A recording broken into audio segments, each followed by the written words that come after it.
வணக்கம் நண்பர்களே, இது உங்கள் கதை சொல்லும் காதை யூடியூப் சேனல். உங்கள் மனதில் கேட்கும் குரல். இன்னைக்கு கதைக்குள்ள போகலாமா?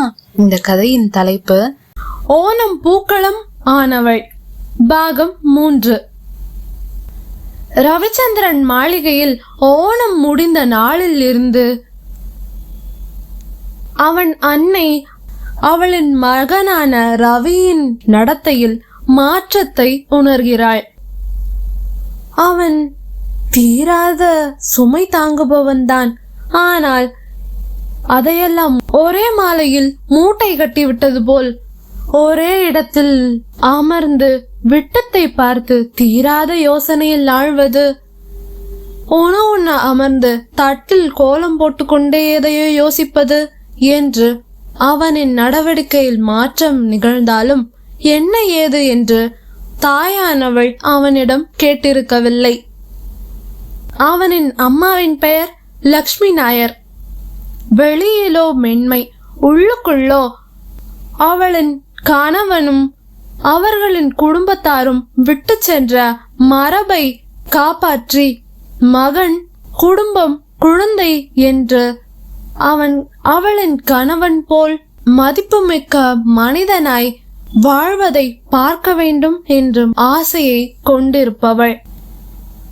மாளிகையில் வேலை செய்யும் பணிப்பெண்கள் அனைவரும் வேலையை முடித்துவிட்டு அங்கே அமர்ந்து பூக்கட்டி கொண்டே பேசுவதை அவனின் தாய் கேட்கிறாள். பெரியய்யா மரணத்துக்கு பின்னாடி சின்னையாதான் முழு எஸ்டேட் பொறுப்பையும் இழுத்து போட்டு செய்யறாரு. ஆனா இப்போல்லாம் இளந்தாரி பையன் மாதிரி ஏதோ ஒரு பொண்ணுக்கு பின்னாடி சுத்திக்கிட்டு இருக்காராம். ஊர்ல பேசிக்கிட்டாங்க என்று ஒருவள் சொல்ல, அங்கிருந்த பிற 4 பெண்களும் அதை கேட்டு, ஐயோ இது என்னடி புது கதையா இருக்கு என்று இன்னொரு பெண் கேட்க, அட ஆமா, பொறுப்புன்னு இருந்த நம்மெல்லாம் தாண்டி போனா கூட நிமிர்ந்து பார்க்காத நம்ம சின்னையா ஒரு பொண்ணு பின்னாடி சுத்துறாரா, நம்ப முடியலையே என்று இன்னொருவள் பேச, இன்னொருவளோ, என்னது பொண்ணு பின்னாடி சுத்துறாரா, இது என்னடா அதிர்ச்சி, இது எப்பலந்து என்று ஐவரும் 5 விதமாக பேசுவதை லக்ஷ்மி கேட்டுவிட்டாள். அவர்களின் பாரம்பரியமான மரியாதையும் மதிப்புமிக்க குடும்பமும் அவளின் மகனின் நடத்தையை பற்றி இவ்வாறு கேலி பேச்சு பேசுவதை தாங்க முடியாமல் அவளுடன் துணைக்கு இருக்கும் அவள் தம்பியை அழைத்து யார் அந்த பெண் என்று கண்டறிய சொன்னாள். அப்பொழுதுதான் அவளின் தம்பி ஊருக்குள் சென்று வந்து ஒரு அதிர்ச்சியூறும் தகவலை கொடுத்தான். இன்று காலை சின்னையா சென்று ஒரு தேவதாசி பெண்ணிடம் கோவில் குளத்தில் வைத்து பேசுவதை பலரும் நேரில் கண்டிருக்கிறார்கள். அதை பற்றிதான் ஊர் முழுக்க பேசிக் கொண்டிருக்கிறார்கள் என்று கேட்டதும் அவள் தலையில் இடி விழுந்தது போல் இருந்தது. குடும்ப மரியாதையும் மானத்தையும் அவன் செயல் மூலம் காற்றில் பறக்க விட்டிருக்கும் ரவிச்சந்திரனை கோபத்துடன் அழைத்து முறையிடுகிறாள். அப்பா இருந்திருந்தா இப்படியெல்லாம் நடந்திருக்காது சந்திரா. நீ உன் கனவு லட்சியத்தெல்லாம் மூட்டை கட்டி வச்சுட்டு நம்ம குடும்பத்துக்காக எல்லாத்தையும் உன் தோள்ல போட்டு தனியாளா சுமக்கிறன்ட்டு ஒவ்வொரு நாளும் உனக்கு நல்ல வாழ்க்கை அமைஞ்சிராதான்னு வேண்டாத தெய்வத்தெல்லாம் வேண்டினா, நீ என்னடான்னா போயும் ஒரு தேவதாசி குடும்பத்துல பிறந்த ஒரு பொண்ணு பின்னாடி சுத்திட்டு இருக்கேன்னு ஊரு ஃபுல்லா கேவலமா நம்ம குடும்பத்தை பத்தி பரம்பரையா கட்டி காப்பாத்துன மதிப்ப எல்லாத்தையும் அவள் பின்னாடி சுத்தி இப்படி குடும்ப மானத்தை காற்றில் பறக்க விட்டுட்டு வந்திருக்க. உனக்கு கொஞ்சமாவது பொறுப்பு இருக்கா? நீ இந்த மாளிகையில ராஜ பரம்பரையில பிறந்திருக்க, அத கொஞ்சமாவது நினைப்புல வச்சுக்கோ. அவள் நடனம் ஆடுவத பார்த்தியா? அந்த நேரத்தை செலவழிச்சியா? அதோட அப்படியே அவளை மறந்துரு. அதை விட்டுட்டு காட்சி பொருளானவளை காதல் கீதல்னு மனச போட்டு குழப்பிக்கிட்டு பரம்பரையா கட்டி காப்பாத்திட்டு வந்த மதிப்பையும் மரியாதையும் நீயே போட்டு செதைச்சிடாத. அவ்வளவுதான் சொல்லிட்டேன் உனக்கு மரியாதை. பொறுப்பா நீ ஏத்துக்கொண்ட ஜமீன்தார் பொறுப்ப செய்ய முடிஞ்சா மட்டும் செய். இல்லையா முடியலன்னு தோணுச்சா நீ ஆசைப்பட்டது மாதிரி டெல்லிக்கு கிளம்பி போய் நீ லாயர் ஆகிறதுக்கு என்ன செய்யணுமோ செய். நான் உயிரோட இருக்க வரைக்கும் இங்க நான் பொறுப்புகளை பாத்துக்கிறேன். நீ இப்படி இதுக்கு மேல இருந்தனா குடும்பத்தை அசிங்கப்படுத்திடுவேன்னா நீ அப்படி எந்த பொறுப்புலையும் இருக்கவே வேண்டாம். புரிஞ்சுதா? ரெண்டுல ஒண்ணு முடிவு பண்ணிட்டு பொறுப்பா இருக்கதா இல்ல உன் கனவோட இருக்கதான்னு பாத்துட்டு போயிரு. ஆனா அவ பின்னாடி மட்டும் போயிராத. உன்னை நான் மன்னிக்கவே மாட்டேன் என்று கோபத்தின் உச்சிக்கு சென்ற அவனின் தாயை அதிர்ச்சியுடன் பார்த்தான். அவன் தலை கவிழ்ந்து அமைதியாய் நின்றிருந்தான். ஜமீன்தாரான எனக்கே இவ்வளவு தலைகுனிவு வருதுன்னா இந்நேரம் தேவிகாவோட நிலைமை என்ன ஆயிருக்கும் என்று அவன் மனதில் குற்ற உணர்ச்சியும் பயமும் ஒன்று சேர வந்து சென்றது. அந்த நிலையிலும் அவளை பற்றிதான் அவன் யோசித்தான். நாளை நிகழப்போகும் பௌர்ணமி பூஜைக்கு தில்லானா ஆடுவதற்கு பயிற்சி மேற்கொண்டு இருந்தவளுக்கு இடி போல் வந்து இறங்கியது ஊர் முழுக்க ரவியையும் அவளையும் சேர்த்து வைத்து பேசுகிறார்கள் என்ற செய்தி. ஜமீன்தார் சின்னையா தேவதாசி பொண்ணுக்கு பின்னாடி போறாராம். இந்த செய்தி தேவிகாவின் தாயின் செவிகளையும் வந்து அடைந்திருந்தது. தேவிகா, நான் எவ்வளவு தலைப்பாட அடிச்சுக்கிட்டேன். கிட்ட போய் நிக்காத தப்பா பேசிடுவாங்கன்னு கேட்டியா? நாட்டியம் ஆடி பிறர் கண்களுக்கு காட்சி பொருளாக இருந்தாலும் மரியாதையோடு இருந்தோம். இன்று என்னமோ ஜமீன்தார் குடும்பத்தை சேர்ந்த அந்த பையனை நீ எதையோ காட்டி மயக்கிட்டன்னு கீழ்த்தரமா பேசிக்கிட்டு இருக்காங்க. இதெல்லாம் உனக்கு தேவையா இந்த வயசுல? அதுவும் ஐயோ, எது நடக்க கூடாதுன்னு பயந்தேனோ அது நடந்துருச்சே. கடவுளே, ஊர் முழுக்க எங்க திரும்பினாலும் எதைத்தான் பேசுறாங்க. என்ன பண்ணுவேன்? ஒன்னு ரெண்டா, குடும்பத்துல 4 பொண்ணுங்க இருக்கீங்க. உன் அக்காக்கு இப்பதான் மாப்பிள்ள பாத்துக்கிட்டு இருக்கோம். உனக்கு அப்புறம் 2 தங்கச்சிங்க வேற இருக்காங்க. இப்படி பொறுப்பு இல்லாம அவர் பக்கத்துல போய் நின்னு இப்படி பேச்சு வாங்கிட்டு இருக்க ஊர் ஃபுல்லா உனக்கு ஊர் முழுக்க கூடி நின்னு இதத்தான் பேசிக்கிட்டு இருக்காங்க. இந்த அவமானம் தேவையா என்று அழுது கொண்டே அவளிடம் கேட்டாள். அவள் தாய்க்கு தேவிகா காலையில் ரவிச்சந்திரன் அவளை சந்தித்து பேசியது தெரியாது. அது தேவிகாவிற்கு தெரியாது. அது தெரியாமல் இல்லம்மா, அவர் காலையில வந்து அப்படியெல்லாம் ஒரு எண்ணத்துல அவர் பேசவே இல்லை. இங்கேதான் இருக்கியான்னு மட்டும்தான் கேட்டுட்டு போனாரு. 2 நிமிஷம் கூட முழுசா இல்லம்மா. அதை இவங்கெல்லாம் தப்பா நினைச்சுக்கிட்டு பேசினாங்கன்னா அது அவங்க புத்திமா. நீ ஏமா அது அழாதம்மா என்றதும் அதிர்ந்து விழித்தாள் அவளின் தாய். என்ன, காலையில வேற சந்திச்சு பேசுனீங்களா? போச்சு, நாங்க பட்ட கஷ்டம் உங்களுக்கு வரக்கூடாதுந்தா ஊரா அலைஞ்சு திரிஞ்சு உங்க மேல ஒருத்தரும் கை வைக்காம பாத்துக்கிட்டோம். அதை விட அசிங்கமா இப்படி ஜமீன்தாரம் வளைச்சு போட்டுட்டான்னு ஊர் முழுக்க பேசுற அளவுக்கு கொண்டு வந்து ஒரு நிலை மேல நிறுத்தி இருக்கியே. என்ன பண்றது? ஐயோ, சரி, எல்லாரும் தயாரா இருங்க. அப்பொழுது திடுதப்பென்று அவர்கள் தங்கியிருந்த பகுதிக்குள் 4 ஆண்கள் நுழைந்தார்கள். என்ன நடக்கிறது, ஏது நடக்கிறது என்று புரியாமல் விழித்தார்கள் அனைத்து பெண்களும். முதலாளி அம்மா உங்களை ஊரை விட்டு காலி பண்ண சொன்னாங்க. சட்டுப்புட்டுன்னு உங்க உடமைகளெல்லாம் எடுத்துக்கிட்டு எங்க கூட வாங்க என்றதும் பயந்து விட்டாள் அவளின் தாய்.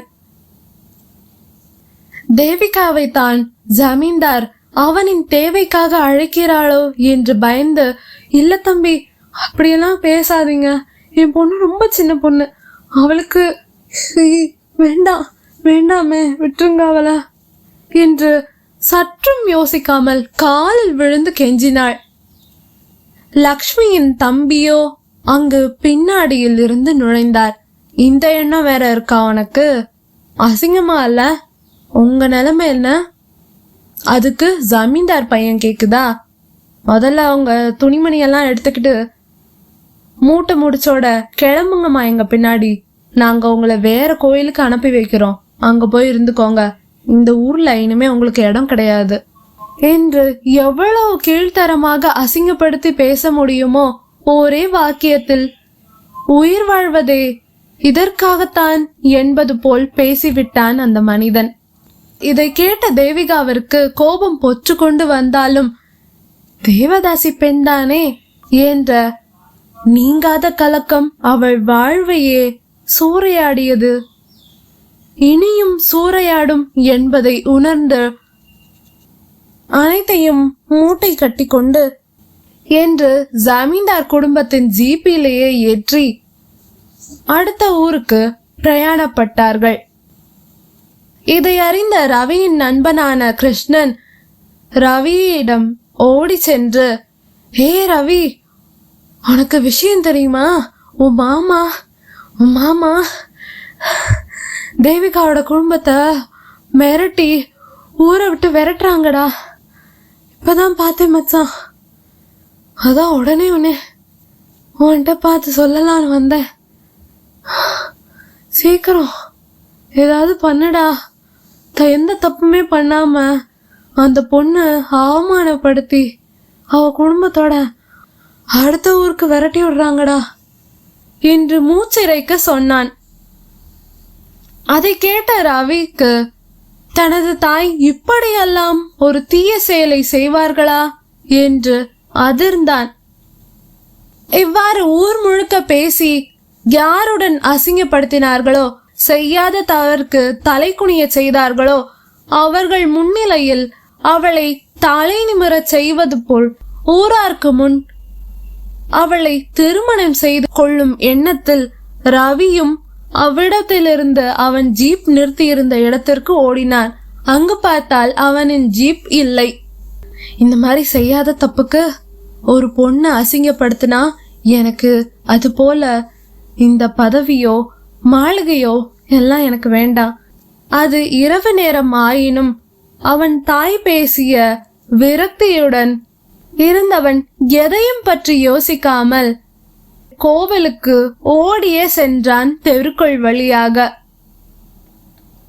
கடைசியாக தேவிகாவின் குடும்பம் அங்கு மூட்டை முடிச்சுடன் 12 பெண்களும் ஒரே ஜீப்பில் ஏற்றி புறப்பட தயாராக இருந்த தாமரை குளத்திற்கு அருகே ஓடியே வந்து நின்றான். தேவிகா கண்களில் இருந்து அருவி போல் நீர் கொட்டி கொண்டு இருந்தது. செய்யாத தவறுக்கு இவ்வளவு பெரிய அவமானமா? தன் குடும்பத்தையே கேவலமாக பேசியவர்களை ஒன்றும் செய்ய முடியாத கையறு நிலைமையில் இருந்தவள் பெண்தானே, அதுவும் தேவதாசிதானே என்று பேசியது உயிருடன் அவளை தீ வைத்து கொளுத்தியது போல் வலியை உணர்ந்தாள். புறப்பட போகும் வண்டி அங்கு அவன் மாமா அவனை கண்டு, ரவி, நீ எங்க இங்க என்று அதிர்ந்து கேட்டாள். நான் அவரோட கண்ணில் பட்டிருக்கவே கூடாது, அன்று நான் ஆடி இருக்கவே கூடாது.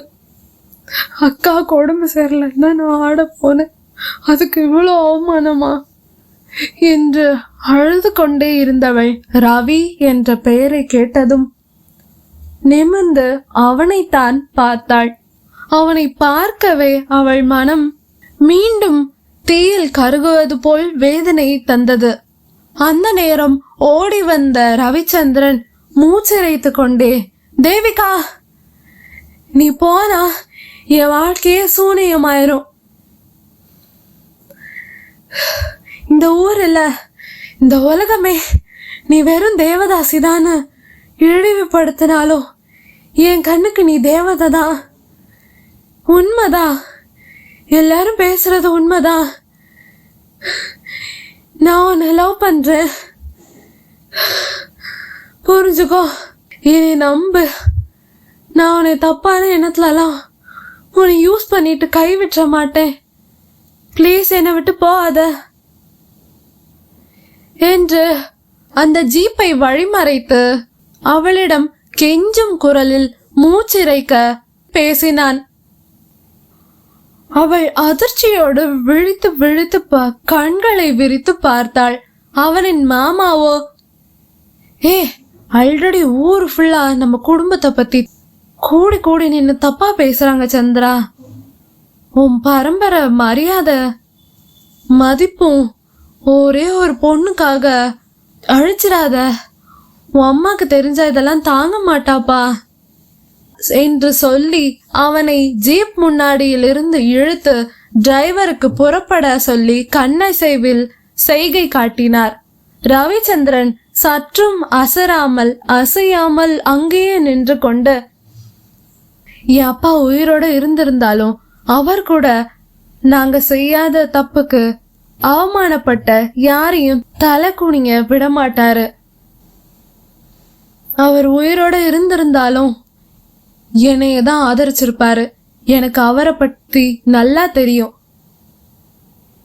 எதுக்குமே ஆகாத உங்களோட மரியாதையும் மதிப்பும் தான் மதிப்புன்னு சொல்லிதான் ஒரு குடும்பத்துல இருக்க அத்தனை பேரையும் செய்யாத தப்புக்கு தலை குனிய வைக்கிற அளவுக்கு அவமானப்படுத்திருக்கு. அது உங்களுக்கு தெரியலையா? அவங்களும் ஒரு மனுஷங்க தான், அடிமைகள்ல.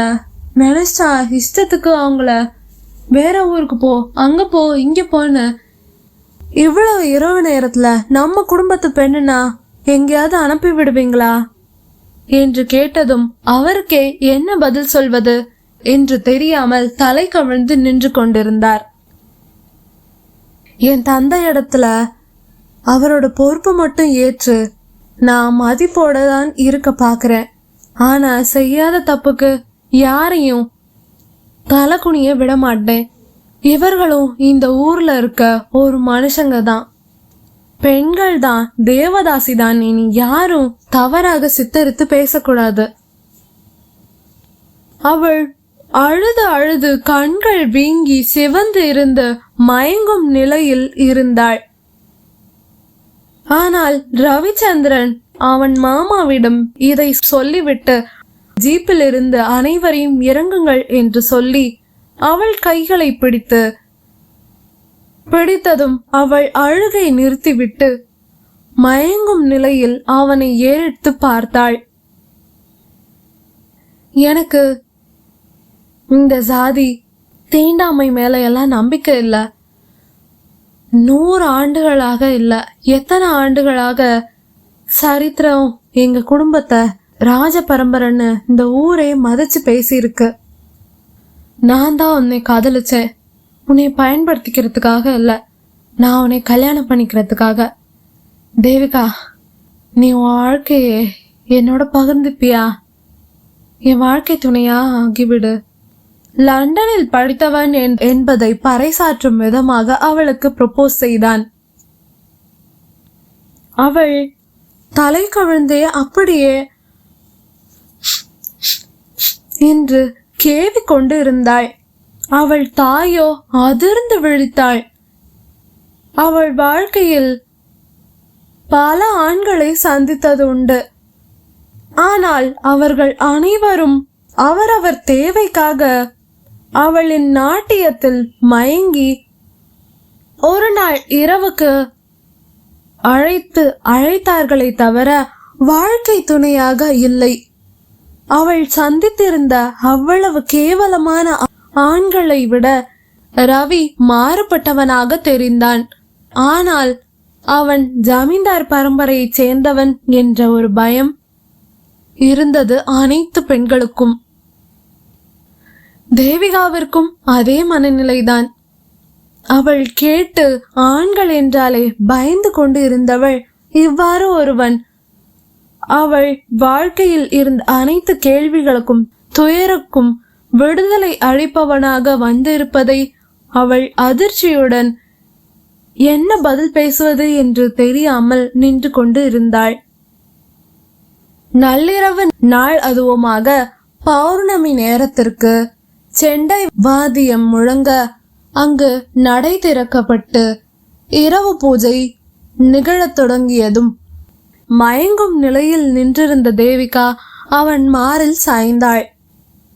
ஓங்கி ஒலித்த செண்டை வாத்தியம் இப்பொழுது மிதமாக அனைத்தும் சுற்றமும் மறந்து அவளை அணைத்து கொண்டு அவள் கண்களில் கண்ணீரை துடைத்தான் ரவிச்சந்திரன். அப்படியே கோவிலுக்குள் அழைத்து சென்று தெய்வத்திற்கு முன் நின்று அந்த சன்னதி வாசலிலேயே அவள் கழுத்தில் தாலி கட்டி அவளை அப்படியே அவன் மாளிகைக்கு அழைத்து சென்றான். இதை பார்த்த கிருஷ்ணா தன் நண்பனை எண்ணி பெருமைப்பட்டு கொண்டான். ராஜ பரம்பரையில் பிறந்தாலும் இவன் மனதில் ஒரு புதிய ராஜ்யம் பிறந்திருக்கு. அதே ஜீப்பை எடுத்துக்கொண்டு கிருஷ்ணா, கூடி கூடி நின்று பேசுபவர் அனைவருக்கும் சொல்லுங்கள், அவள் எதை காட்டியும் மயக்கி மடியில் போட்டு கொள்ளும் கேவலம் தேவதாசி பெண்ணில்லை, இந்த ரவிச்சந்திரனின் மனைவி என்று அனைவருக்கும் நாளை எங்கள் திருமண விருந்திற்கு ஏற்பாடு செய். கூடி நின்று பேசும் அனைவரின் வாய்க்கும் அது பூட்டாக அமையட்டும் என்று சொல்லி மாளிகைக்கு அவளை அழைத்து சென்றான். அந்த ஊரே மறக்காத காதலுக்கான வரலாற்றை எழுதினான். அடுத்த நாள் காலை நிகழ்ந்தது. அவளின் தில்லானான் அவன் சொல்லியது போல் அவன் அனைவர் வாய்க்கும் அறுசுவை திருமண விருந்து நடைபெற்றது. நேற்று இதே நேரம் கூடி கூடி கேவலப்படுத்தி பேசியவர்கள் அனைவரும் இன்று சாப்பிட்டு வயிறார வாழ்த்திவிட்டு செல்வதை இவர்கள் எல்லாம் மனிதர்கள்தானா, பச்சோந்திகள் போல் நிறம் மாறுகிறார்களே என்று வியந்து பார்த்து கொண்டிருந்தாள் தேவிகா. இதை ஏற்க முடியாமல் இருந்திருந்தாலும் மரபு என்று பேசியிருக்காமல் இருந்திருந்தால் மகன் இவ்வாறு திருமணம் செய்திருக்க மாட்டானோ என்று எண்ணி அறையை விட்டே லக்ஷ்மி வெளியே வரவில்லை. ஆனால் ரவிச்சந்திரன் மருமகளாக இருப்பதற்கு ஒரு மனுஷனுக்கு மனுஷி போதுமாக இருக்கும். பரம்பரையோ பின்புலமோ யாருக்கும் எதுவும் தேவையில்லை. நீங்கள் நினைத்ததை விட நான் நன்றாகவே வாழ்வேன் அம்மா, அதை நீங்கள் கண்டிப்பாக கண்கூடாக பார்க்கத்தான் போகிறீர்கள் என்று அவளையும் வெளியே அழைத்து வந்தான். ஒரு கோட்டையின் மரபை விட ஒரு இளமையின் உண்மையான அன்பே உயர்ந்தது என்று அவன் பறைசாற்றி விட்டான். ஓணம் பூக்களத்தில் மலர்ந்த இந்த காதல் கோவில் துளசியின் நறுமணமாய் படர்ந்து இன்று அந்த ஊரின் கனவுகளில் காதலாய் நடனமாடுகிறது. நன்றி.